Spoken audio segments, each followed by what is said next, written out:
Misshandlar musik som om det kommersiella värdet endast spelar roll. Ingen känsla, ingen kärlek, bara pengarna får slåss. Det är patetiskt, snälla sluta. Ja, det måste få ett stopp.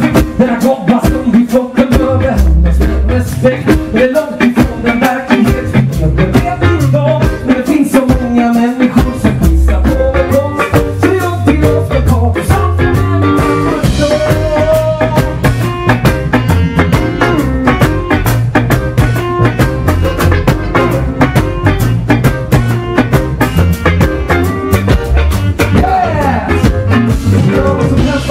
Se och se vad som helst för att de ska lyssna. Vi bara skriva mot egna ego som rädda på kompromissa. Vi tänker ut nakenbilder, svänger i partybilder. Kan oss se årets skole, träna till partybilder. Jag antar att det är som har med musik att göra. Nu finns det pengar involverat, det vi inte höra.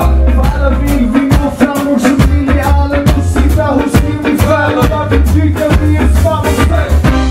Och jag får och du kan förhålla fråga magi, den nästa känsla där det blir för ingen kom. Bäst i hjärtan aldrig någonsin. Det är ju inte ett liv jag alla jävla skit. Så då själva med dig som endast inte går att din höjd.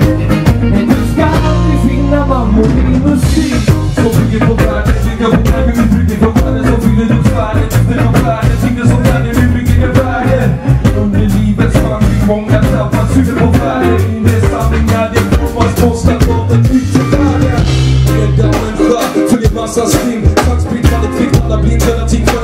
Någon annan spill fast det är hur inte det får vara till. Det går ut till i butik som andra där man del musik som förmåga man genuin.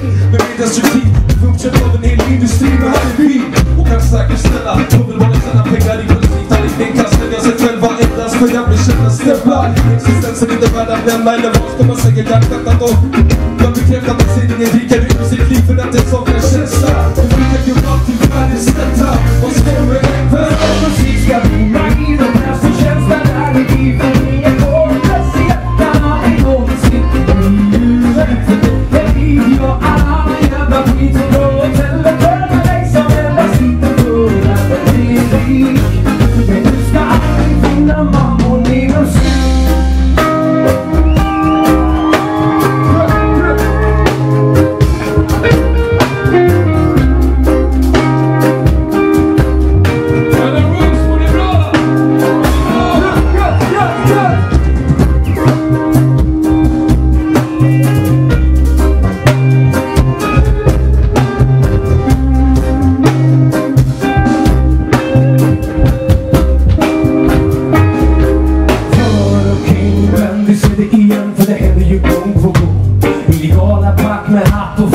Musiken undergår. Skriv under här, skriv under där, så gör vi det framgång.